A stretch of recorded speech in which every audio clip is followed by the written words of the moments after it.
ഞങ്ങളിവിടെ അവതരിപ്പിക്കാൻ പോകുന്നത് ഭൂകമ്പത്തെ അതിജീവിക്കാനാവുന്ന ഒരു സുരക്ഷിത മാർഗമാണ് ഭൂകമ്പത്തെ അടിത്തറ ഒറ്റപ്പെടുത്തൽ അഥവാ സിസ്മിക് ബേസ് ഐസൊലേഷൻ. ഭൂകമ്പം പോലെയുള്ള പ്രകൃതി പ്രതിഭാസങ്ങൾ ഇല്ലായ്മ ചെയ്യാൻ ശാസ്ത്രത്തിന് നിലവിൽ സംവിധാനങ്ങളില്ല. എന്നാൽ ശാസ്ത്ര സിദ്ധാന്തങ്ങൾ പ്രയോജനപ്പെടുത്തി ഭൂകമ്പ പ്രതിരോധ കെട്ടിടങ്ങൾ നമുക്ക് രൂപകൽപ്പന ചെയ്യാം.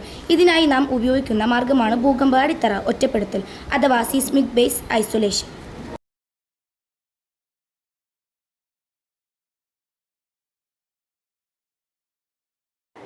ഭൂചലനം മൂലമുണ്ടാകുന്ന ശക്തമായ പ്രകമ്പനം അടിത്തറയിൽ നിന്നും കെട്ടിടത്തിൻ്റെ ഉയരങ്ങളിലേക്ക് പ്രസരിക്കുന്നതിനാൽ തത്സമയമുണ്ടാകുന്ന ജഡത്വബലം കെട്ടിടത്തിൽ ശക്തമായ ചലനമുണ്ടാക്കുന്നു.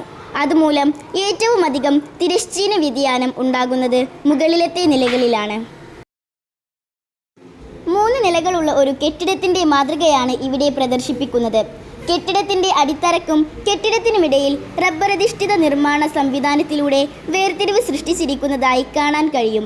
ഈ സംവിധാനം ഭൂകമ്പ സമയത്ത് കെട്ടിടത്തിൻ്റെ അടിത്തറയിൽ നിന്ന് മറ്റു നിലകളിലേക്കുള്ള ഊർജ്ജ പ്രസരണം കുറയ്ക്കുകയും തൽഫലമായി കനത്ത പ്രകമ്പനത്തിൽ നിന്നും കെട്ടിടത്തെ സംരക്ഷിക്കുകയും ചെയ്യുന്നു. തന്മൂലം അടിത്തറ ശക്തമായി ഇളകിയാലും കെട്ടിട ഭാഗങ്ങൾക്ക് വലിയ പ്രകമ്പനം അനുഭവപ്പെടുന്നില്ല.